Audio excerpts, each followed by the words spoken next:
Hi everyone, welcome to Sanyii Academy. This is Nagasa from Sanyii Academy. Today I'm going to teach a global trend discourse. If you're new for the channel, please start by subscribing and liking. And if you are already member to Sanyii Academy, like, comment, and share, and then hit the notification button just to get notified every time new video arrives on this YouTube channel. Directly, I just jump to today's lesson. As you can see, I'm going to talk on the structure of international system. I would like to invite you just to attentively follow the lesson that I'm going to deliver. Structures of international systems. What is the structure of the international? What sort of things are included in that international structure? So we are going to see these things in detail. Um, Political power is usually distributed into three main types of systems.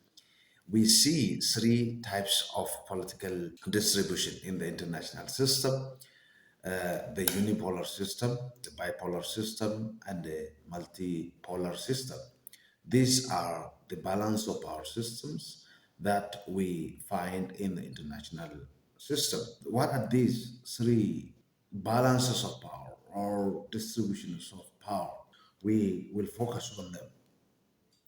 These three different systems reflect the number of powerful states competing for their power and hierarchical relationships. The presence of this balance of power system or the distribution of power system in the international system indicate that powerful states are competing for the dominance of the international system to manifest their power, how powerful they are, and also maintain their national interest, so as to influence others to be succumbed to their interests. It is a method by which they create hierarchical relationship, power relationship.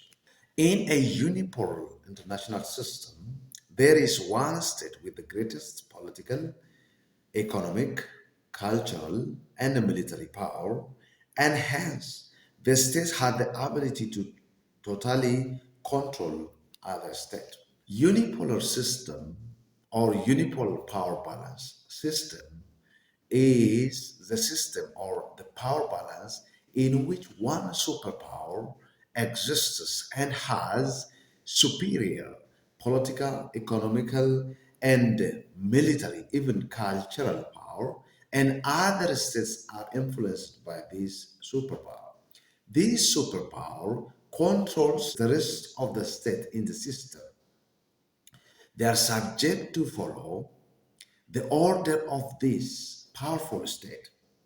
It is economic power, political power, cultural power, and military power influences other states and make them to be manipulated by this strong power.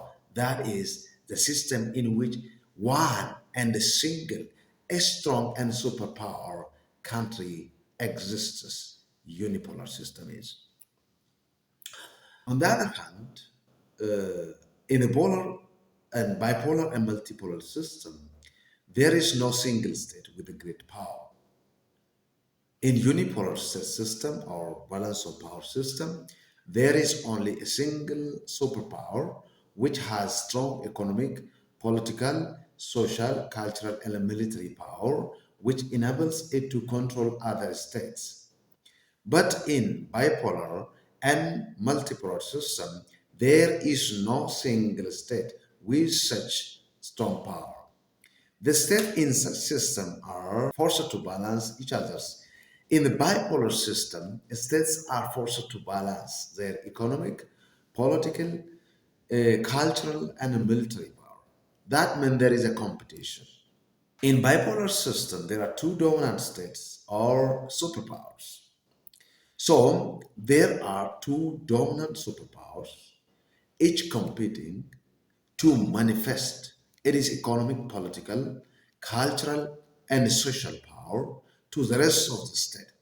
It is a state of competition in which states are trying to dominate the international system and make other small states their followers. Less powerful states join either side through alliance or counter alliance formations. And the best example that we can take here is a Cold War period. During that period, there were two superpowers having their own blocs and followers, the USSR bloc and the United States of American bloc. These two superpowers were competing to maintain their control in the international system. They were having at least equal power and they wanted to dominate the international system. So the USSR bloc, which had its own sides and small states were under this leadership, and the USA bloc, which is the Western bloc, that had its own followers, were the significant bipolar power balance that we can learn in the history of international system and international relations. This type of bipolar system is vulnerable to zero-sum game politics. It is the political game, in which one superpower gains and the other loses. Competition by its nature is characterized by winner and a loser actors. There is a winning, there is a losing opportunity in the competition. Since bipolar system is the state of competition and two superpowers are competing each other to dominate the international system, the political game or power relationship in that system is a zero-sum game. So the Cold War era is the best example that we can talk of here. On the other hand, in a multipolar system, it is possible to bring change without gaining or losing power. There are multiple superpowers competing for collective and cooperative. The work for cooperative international system. So there is a possibility to bring change in the international system without having the possibility of gaining and losing. This is what multipolar system is. During the period of World War, first it was the typical world system. In our contemporary international system itself, we are experiencing multipolar system. There is also no zero-sum game. There is no losing and gaining. There is no zero-sum politics. That means there is no one losing and the other gaining at the expense of the other. This type of multipolar system is the polar system or balance of power system in which multiple superpowers are operating or working together. In such system, by the way, it is possible to bring change without gaining or losing power. That is what I've just said already. Let us see those elements of international system. What are those elements that we may find in the international system? What are those structures that we can talk of and be clear with those elements? The first one is power. Power is one of the element of international system and also one of the assets, one of the input in the international politics. What is power? Power is basically the currency of international politics because international politics is driven by power. Power is the currency by which they trade. Political trades are made by power. So, as money is for economics, power is also for international relations or international politics. If you are powerful, you will have your national interest maintained. That is why power is more critical in the international relations as well as international politics. Power determines the relative influence of actors and it shapes the structure of the international system. Um, Power influences. It's an asset and tool of influence making. States use their power to influence. Other states accept their foreign policy and national interests. Without power, states cannot influence the other states in this international system. Power is a currency. It's an important tool of international relations. It is important tool of international politics. International relations is essentially about actors' power relation in the supranational domain. As we just said in the previous time, states are the ultimate power in the international system. They are sovereign. They have sovereignty, so no other agent is able to control them. No other superpower is able to control them. So these sovereign powers and actors of international relations use power just to maintain stability in this international system. International relation, therefore, is all about them, all about those actors, the power relation that they have. This is their relation in this grand and supranational system of international structure. Hans Morgenthau, one of the prominent proponent of realism, says that international politics is like other politics, the struggle for power. The national politics itself is a field of competition for political actors to maintain their party interest. So international politics is like this domestic politics where actors are trying to struggle for power, for domination of international system and maintenance of their national interests. In this case, there is a competition, he says. Power can be defined in terms of both relation and material, that means capability. Power has a relational aspect as well as material or capability, the ability to do something aspect. Therefore, when we say relations, the power of the state determines how much it is accepted and legitimate in its international relations with other countries. And when we say capability, it is the ability to do something, the ability to influence, the ability to make other states agree to their own terms. Robert Dahl defines power as A's ability to get B to do something it would not otherwise do. It is the ability of A to influence B to do what A wants. If A does not influence B, B will not do what A wanted B to do. So it is the ability of a power holder to influence its agent to do what the power holder wants. Power is very important asset of international politics. Joseph Nye, prominent American international relations and political scientist, defined power as the ability to influence the behaviors of others to get the desired outcome. It is the ability of a person or agent or actor to influence someone to do and bring the outcome which was desired by the power holder. Definitions that we see here are almost similar. It is the ability to influence others to do what you want, either in soft aspect or hard aspect. We are going to see about those. Having said this, let us look at types of power. How many types of power there are there? There are three types of power: hard power, soft power, and smart power. These are types of power. So how? What are those? Hard power, soft power, and smart power. Let's begin by hard power. Hard power is the oldest form of power that is connected to the idea of an anarchic international system where countries do not recognize any superior authority and that have the focus on power politics. So the purpose of this hard power is power politics. We have seen that the international system is anarchic. In that anarchy, there is a competition, and the states are always trying to become powerful and maintain their national interests. In this aspect, this hard power is what we call the power that is physical power.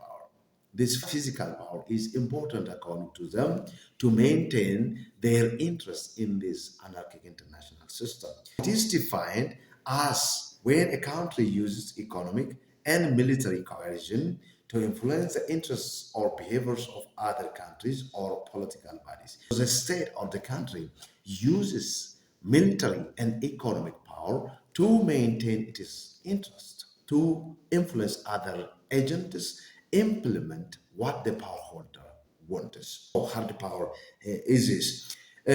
This political power is deemed aggressive. It is very aggressive type of power where casualties are inevitable. So as it is usually imposed on lesser body or government by a much superior power or making it is instantly effective. Let us see, even currently, what is going on in the Eastern Europe, basically between Russia and the Ukraine. Here, the Russia is using economic and military power to convince Ukraine to accept its own terms and interests. This is one of the manifestations of power. Hard power is an ability to reach one's goal through coercive actions or threats, the so-called carrot and stick of international politics. Let me give you an expression of this carrot and stick approach of international politics. Carrot and stick is basically to mean carrot is the reward if the target state implement what the power holder wants. There is a reward that is waiting to given for that target state, and a stick is punishment if that state does not want to implement what the power holder wants. Then there is a punishment. This might be economic sanctions, it might be threats, physical threats, or psychological threats. There are different instruments of foreign policy implementations. We will see in chapter 2. There is a punishment, there is also a reward. If the target country implement what the power holder wants, therefore there is a reward. If that state does not accept the terms that was laid by the power holder, then there is a punishment. Just like sanctions, military intervention, and blocking, boycotting of some products coming from that country and denying international market or that country's market, and so many actions may be taken against the country which refuses to accept what was laid by the power holder. Have the power is the oldest and very physically manifested type of power.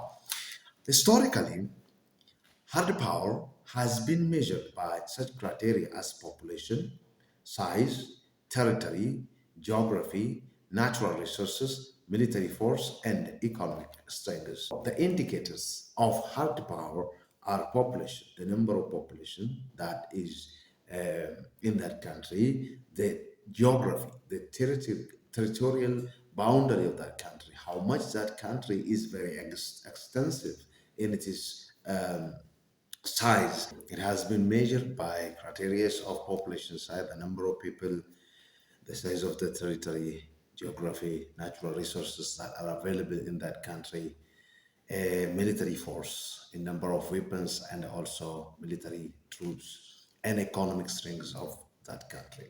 The second type of power that we look at is soft power. This is completely the opposite of hard power.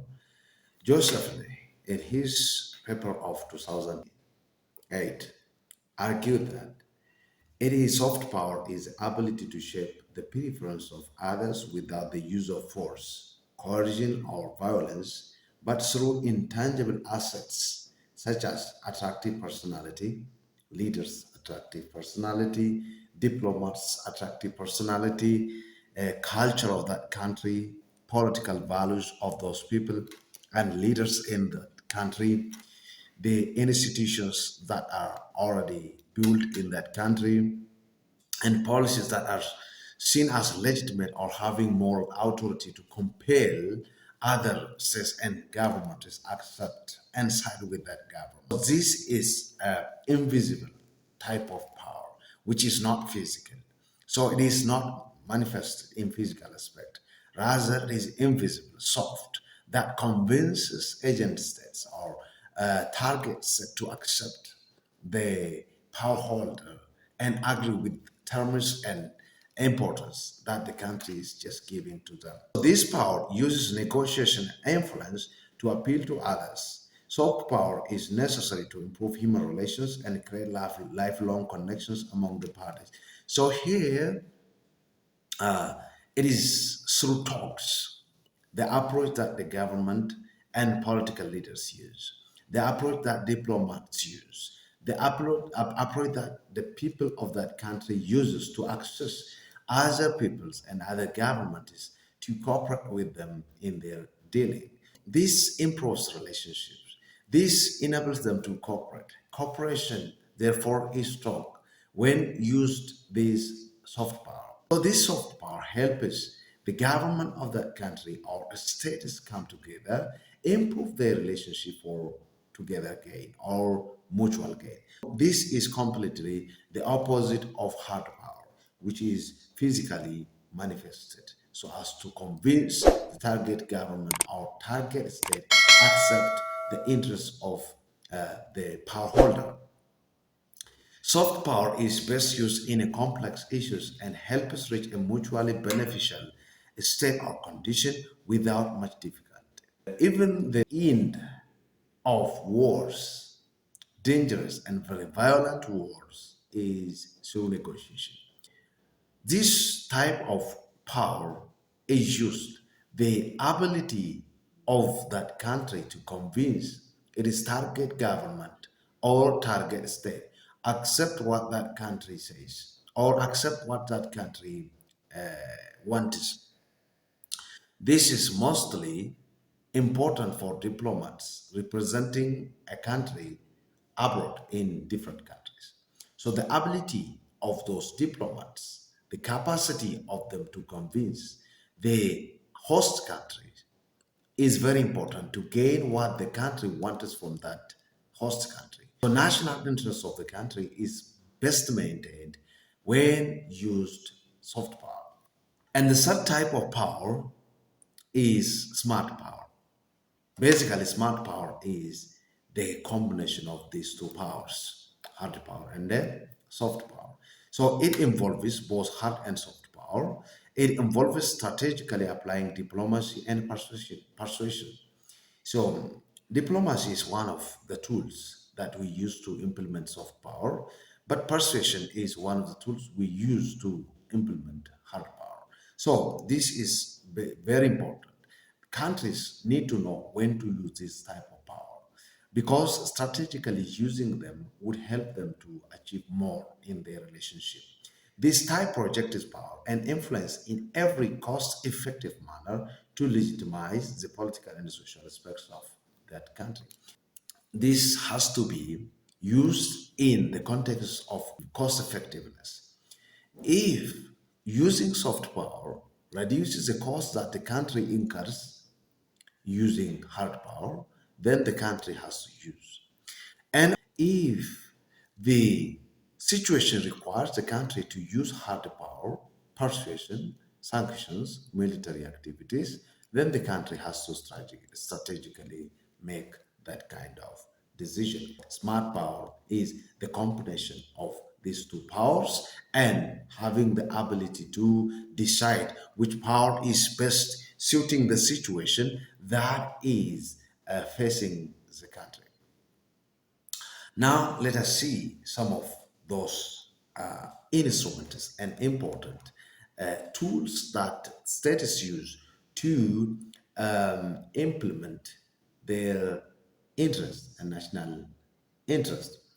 Power is there, and there is a hard power, soft power, and the smart power. So, power is here. There is hard power. Hard power means military power that government of that country has, the resource that is available in that country, the population of that country, the geography or territorial size and location of that country, and also where it is coverage with natural resources and economic strengths. When we say military, We are talking about the military capability of that country in terms of military equipment and military personnel. When we say military personnel, we need to focus on the number of the military soldiers that the country has, the number of generals and corporals and other military titles that are in that military structure.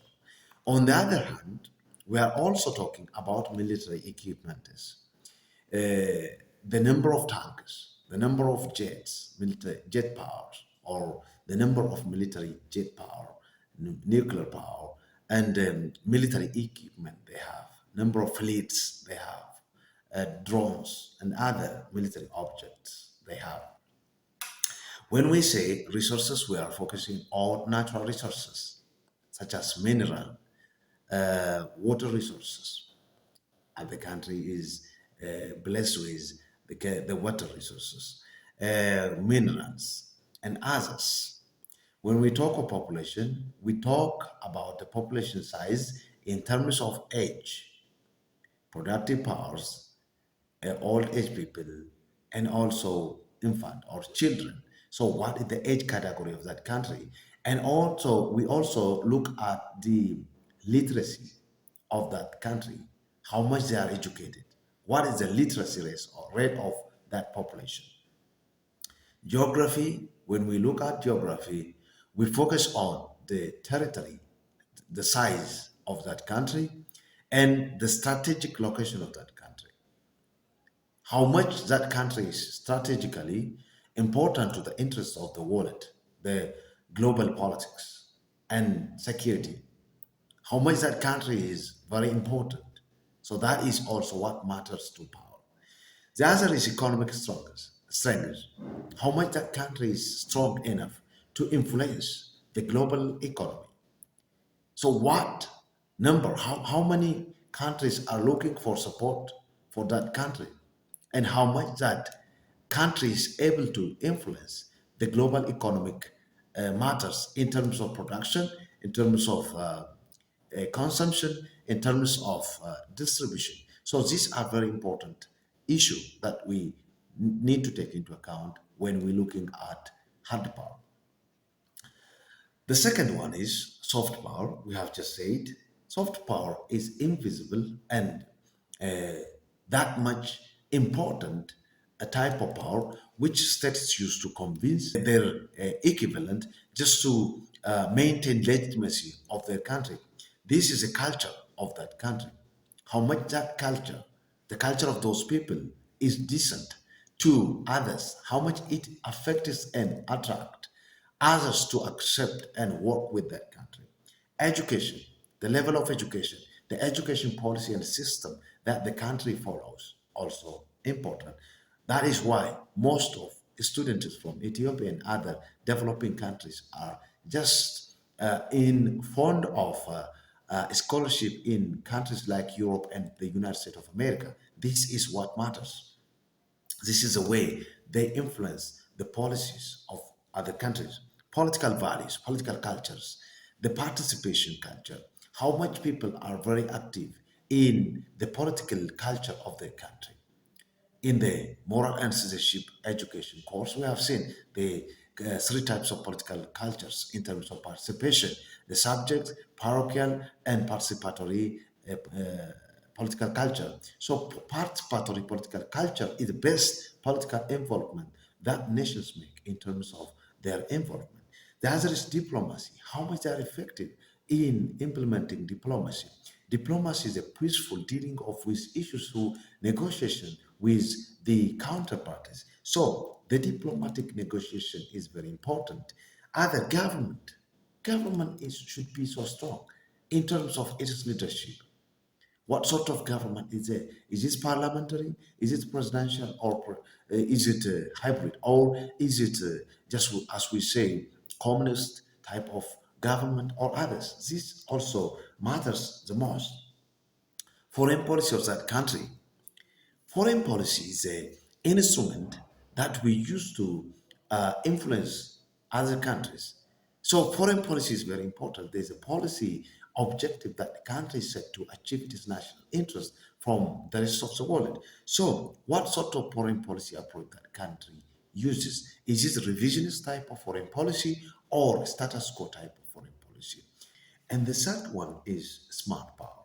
Smart power is, as we have just mentioned previously, it is the combination of um, both hard and soft power. So this is the summary that I just want to see. So in terms of this, the combination of both these elements and this element may be applied to this smart power. The element, the second element that we see in the international system is anarchy. Previously, we said anarchy is the situation in which there is no central government that manage and control the behavior of the states in the international system. So anarchy is the absence of authority or government, be it in national or international or global events or level systems. So when there is no government that is able to control the situation in the country as well as at international level, then we say it is anarchy. The concept of anarchy can mean lack of a common superior in an interaction domain, just like the international system, or chaos or disorder. Sometimes government fails. Government is not able to control what is going on in the domestic political space of that country. Then anarchy happens. No one is able to control the situation of that country. If there is no government that is able to control the situation of that country, then it is anarchic. Sometimes countries also enter into this kind of situation. So anarchy is the absence of central government that is capable of managing the situation in the international system as well as national politics. Or it is the horizontal relation between nominally equal entities or sovereign states. Every states are equal. According to the international law, states are sovereign and equal no matter what size economic power or military power they possess. So they are equal. So in this kind of horizontal equality, there is no central authority that is capable of managing their states, this state in the international system. This is what matters the most. Within the country, anarchy refers to the breakdown of law and order. When laws and orders are broken down in the country, anarchy occurs. We have seen so many countries enter into this kind of situation. So, anarchism is the space or situation in which there is no central authority governing the behavior of elements operating in that system. In relation between states, it refers to the system where power is decentralized and there is no shared institution with the right to enforce common elements. If the international system is anarchic and everyone is sovereign and equal in terms of their relationship, then it is the situation in which there is no central power. There is no institution, there is no government that is able to control the behavior and interaction of states in that particular system.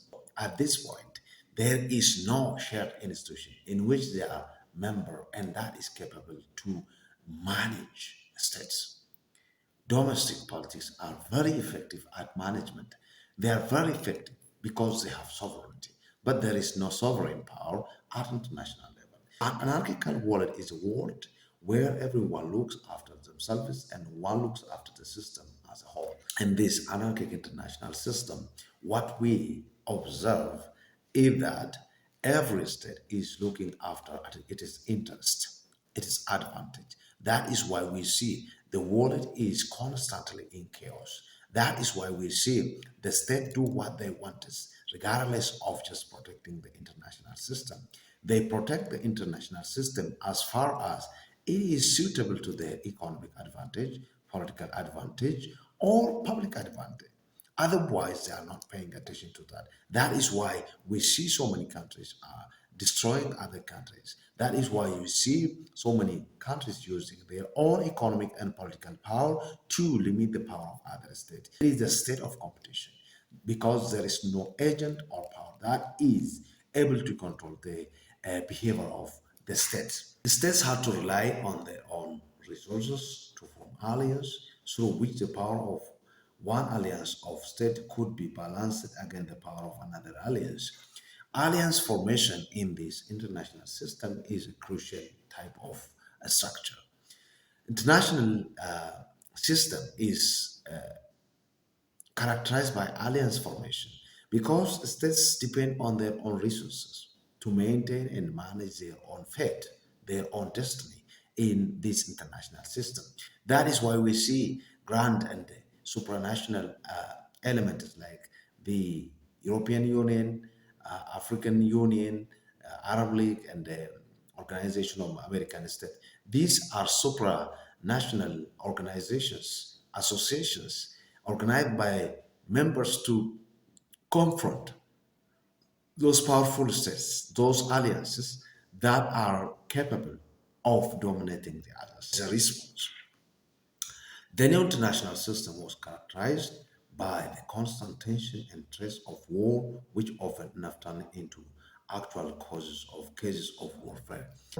The contemporary global situation is very affected by tensions, the collisions between the Western countries and countries of the Islamic world, countries of Eastern world, even some world countries, is very dangerously affecting the relationship between the entities or states taking place in these actions. We need to understand here the world is constantly in chaos. That is why we have to just pay attention to. This is very important issue. And the third aspect, an element of an international system is sovereignty. What is sovereignty? Sovereignty is an important element because sovereignty is the indicator of ultimate authority of the state. The concept of sovereignty is one of the most controversial ideas in the political science and international law. Uh, this is very controversial because the field of social science by itself is very controversial. There are debatable issues. So the concept of sovereignty in the international law as well as in political science is very controversial. It is closely related to the difficult concepts of state and government and of independence and democracy. It has implications. Sovereignty has implications. That means states are sovereign. That means they have the right to remain free and independent. And whatever sort of politics and administration they take is up to them according to sovereignty principle. But there we see influences coming from foreign countries and attacking the sovereignty of states in the contemporary politics.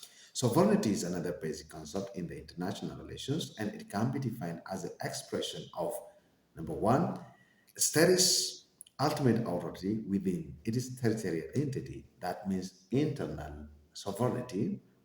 And the second one is the state's involvement in the international community. That means external sovereignty. Let me just give you some hint here. Internal sovereignty indicates there is no other body that is equivalent with the state to determine the internal or domestic affair of the state. The government of that country is ultimately sovereign, so it decides on the issues of that country. The lawmaking, implementing, and interpretation activities, managing domestic economics, policies, reforms, and institutions are the mandate of the state. Any other external bodies are not given right to intervene in the issue of that country.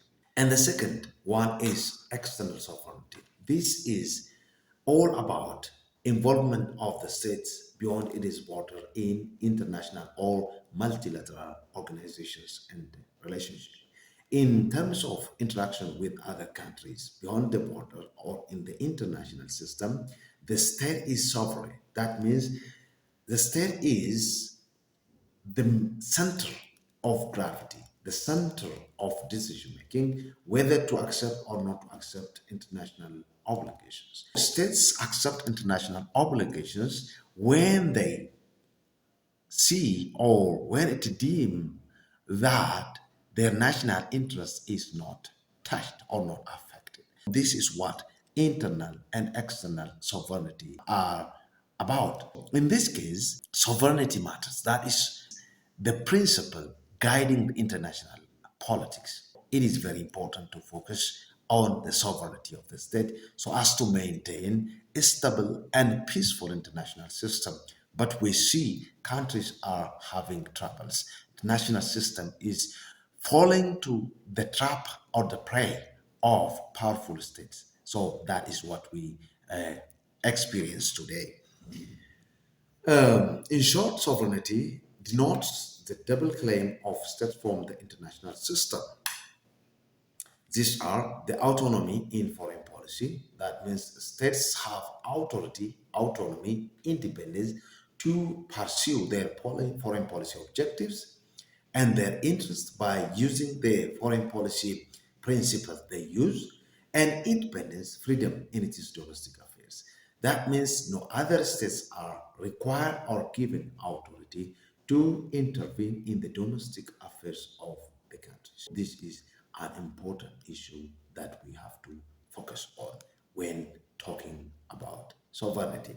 Generally, today we have seen about the structure of international system, and in that we have seen three basic elements.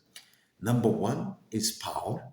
This power is the ability to influence others to do what the power holder wants. So power is a significant asset in the international relation and international system. So this power is both a capability and relational that has a significant importance in the interaction of states with each other. And there are three types of power we have seen. Number one, hard power, which is a physical power that is used by the state to influence the target state to implement the interests of the power holder. And the second one is soft power, which is basically non hard power, the opposite of hard power, that is used to influence others through building legitimacy, through the capacity of negotiation, and as well as culture, using other tools. And the third one is smart power, which is a combination of hard and soft power, and using those elements as it is important in time of cost-effective strategy. Second one is anarchy, which is another structure that international system is equipped with. Anarchy is a situation where there is no internationally sovereign body that is capable of managing the behavior of states in this grand international system. Anarchy is another element that we have seen in this section. And the third one is sovereignty. Sovereignty is an element that is universally respected as a principle which see states as equal and capable of doing their own activity and determining their own destiny in this grand international system. So this sovereignty has two implications: internal and external. Sovereignty, internal sovereignty is all about states' authority to maintain its domestic affairs without intervention of other external body, and the external sovereignty is the state's authority to accept international obligations and also pursue their national interests at their own best interest without the influence of other states in the international system. Having said this, I want to remind you again to subscribe, like, share, and comment on videos on this Sanyii Academy. I hope we'll go through every issues. There is no mountain that we cannot go. There is no valley that we cannot cross. So I'm here to help you with what I have, and you have to be with me in my course of lesson. Thank you very much. God bless you. See you next time with new video.